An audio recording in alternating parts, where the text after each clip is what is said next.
kind of tell us maybe some of the things you're going to be looking for from Hudson in this opening game? I think just the key for Hudson is just going to do his job at a high level. And obviously in their second year, hopefully he feels a whole lot more comfortable. I think with him, the key is just going to be go out there and be really, really confident. And because I think when he plays with confidence, he can do some really special things. Like the last couple games he played last season, his last two, I think he played against Minnesota. He missed the game against Northwestern and then played against IU. And he really played lights out in those two games. And hopefully we can build on that, carry over confidence from what he did in those two games, and go execute at a high level. So I'm excited to watch him play. He's obviously had a great offseason. He's had a heck of a fall camp, and we expect a lot out of him. And so, him being as intelligent as he is, as good a football player he is, we'll put a lot on him and let him go try to move the offense. No, he's not a newcomer to follow up on Hudson, but is there anything that you think that a Texas guy has, maybe especially a Texas quarterback has, based on the level of play that you guys see growing up that helps prepare you for the next level? Well, especially coming out of the program that he came out of, I think coming out of Lake Travis, he came up to basically a college type program, you know what I mean, with the off-season programs that they're going to run at Lake Travis, with the spring balls, with the quality of coaches that he had. I think that what you see from him is just he has a really, really high IQ, a really, really high understanding of what football, what you're trying to do. And so, Hudson's the type of kid that you can tell him one time in a meeting room, you don't have to show, and he gets it, because he understands football, he understands what you're trying to do offensively, he understands what we're trying to attack. And because of that, like I said, it doesn't take, he's not a rep guy or something like that. And some of it is, I think, of a lot of it is probably just how good of a program he came out of and how good the high school coaches he had prepared him for that level. You know what I mean? And then obviously he played against some really good competition as well, and played with some great players and played against some great players. So I don't think the transition's near as big for a kid like him. Like I said, coming out of the type of program he came out of, against the competition he played against in high school, probably the transition to college is probably a little smoother. Are there things that Indiana State does, either from a personnel standpoint, schematic standpoint, that you think or you hope challenges you guys, gives you guys more data as you finish this evaluation coming out of camp into the season? Yeah, I think they do a heck of a job playing hard, and from watching the tape, they're going to try to get a bunch of hats around the box in the run game, and so we're going to have to do a heck of a job, like knowing our assignment and executing our assignment, to create run lanes for those backs, like I said, in the run game, and then I think it'll be interesting, the interest that I think it's a good thing and a bad thing, but kind of going into week one, you don't know exactly what you're going to see, and so from some standpoint, you can go in there and say, hey, we're just going to execute what we do and hopefully do it at a high level. But by the other standpoint, like I said, you don't know exactly what you're going to see, so there's a little bit of a guessing game going in with that from that standpoint. So, like I said, I do think that they'll get hats around the box in the run game and make us be disciplined with our assignments and know what we're doing and play hard to move the football around the ball. And then on the perimeter, I think it'll be interesting to see how they decide to play us. And we'll have to go throw and catch at a high level regardless of how they play us, whether it be underneath, whether we try to get on top of them or whatever. Like I said, whatever they do, we'll have to adjust and create, Hudson will have to make good decisions, take care of the football, put the ball in those guys' hands, and let our receivers go see what they can do. Do you anticipate using Reggie and Devin similar to how you used Tracy and Devin last year, like kind of just a feel thing or splitting reps? Yeah, I think they'll both get a lot of reps, at that position. I think it's important to stay fresh, but, kind of like last year, if you get a hot hand, also I think it's important to feed the hot hand. And so those two guys, we're fortunate to have those two guys. Just like last year, we were fortunate to have Mock and Tracy, to have two backs at that level that we think are as high quality as those two. Really is, it's nice to have. Like I said, you can keep the other one, you can keep them both fresh, hopefully. But again, if one can kind of get a hot hand or, is seeing them really well, you can kind of feature them and feed them and allow them to go, do work out there. So we're excited about both those guys. And like you're exactly right. You'll see both of them, and they'll both get reps early. And it's again, one, staying fresh, and two, let the high hand roll, you know. Can you expand the playbook a little bit from the end of last year where you basically had 5 or 6 offensive linemen, didn't have a full allotment of receivers at times? Clearly being healthy helps, but are you able to do some more things with, the options you have now? Yeah, I think we'll be able to, and I think that more than anything, it's because most of them are coming back and they have an understanding, especially the quarterback. When you have a quarterback that has experience in the system particularly, it makes it for sure a whole lot easier. And so it allows you to do more.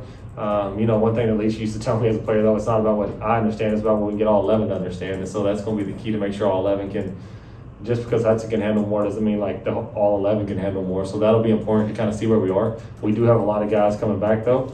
Obviously, we have a few new faces, but I've been really happy about the guys that we've had out there throughout the fall, or throughout fall camp, I guess, from the standpoint of just the retention of information, whether they be new guys or guys that have been here.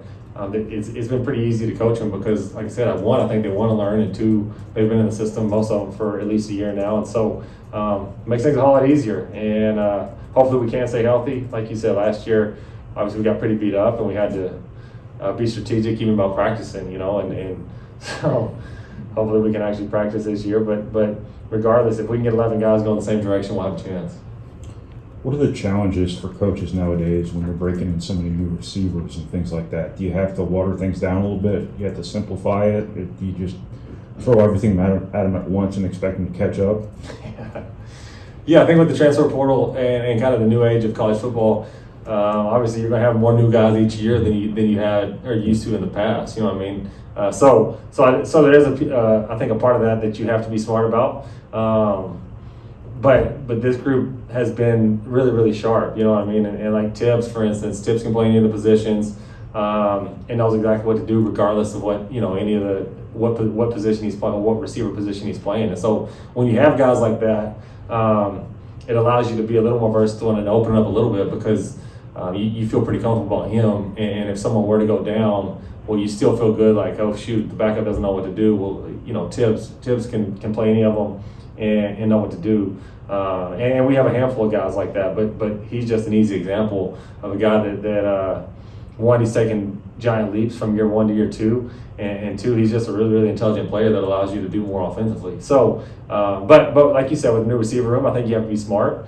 It's kind of like having a freshman. I think that when you have a really talented freshman, sometimes if they haven't picked it all up, you have to have a package and understand, like, hey, these are the plays that you could get, you know what I mean? And when this guy's in the game, these are the plays we'll call, and we can get him really comfortable running these X number of plays. And so I think that, like you said, when you have, with the transfer portal age, if you have a whole lot of new guys, you kind of have to get a feel for who they are and what they pick up.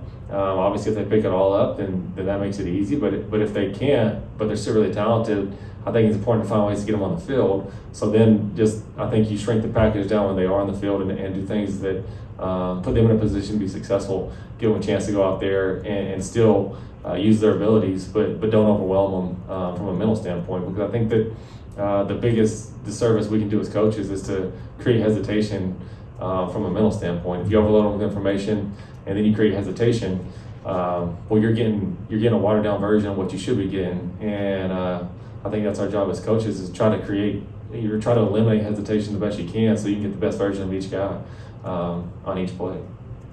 It seemed like a few games last year, you guys were just kind of some red zone execution away from maybe sealing a game here and there. When you look at how to improve there, what kinds of things are you thinking could lead to that and ensure success there this year? Yeah, I think hopefully, I think that the one thing we have, if you look at the roster, we got some really big, our size at receiver has increased quite a bit. And so I think down there in the red zone, I think the bigger guys give you an advantage, obviously. Coach Leach used to say, like, football is the one place where big guys can still beat up on little guys, you know what I mean? And hopefully we can do that at the receiver position. Also up front, I think we've gotten quite a few new guys, and hopefully we can stay healthy there and move the pile. But throughout the camp, or throughout fall and really like the spring, that tight end room did some great things, and that's a place where obviously those guys can really be productive. And so if we can stay healthy in the tight end room, I think those guys can really help us in the red area. You know what I mean? And finding ways to get them touches, finding ways to get positive match or get matchups that we think are advantageous for us down there will go a long ways. And so, like I said, I think last year we had to take care of the ball down there, and I can think about the Syracuse game. If we just take care of the ball, throughout the whole field, but especially as you start to get into the scoring area, you probably win that football game. And so, ball security will be. We've emphasized that. You always emphasize that, but hopefully we can take care of the ball down there, and then create matchups for our guys that put our guys in a position to be successful and score points. With that wide receiver room, with a lot of new faces, what's that chemistry between them and Hudson look like, and is it a place that you like going into the season? We feel good about it right now. No, we haven't played any games, so we'll find out. But no, we the thing about college football now is it's a year-round job, and I think that it's been that way for a long time, but now maybe more than ever it's that way. And so it's not like they've only thrown together during fall camp. They all throughout winter, almost the whole roster was here, and I thought that was something that Coach Walters put a big emphasis on, was trying to get most of our roster here in January. I think that again, kind of with the evolving landscape of college football and having more new players than you used to have with the transfer portal and things like that,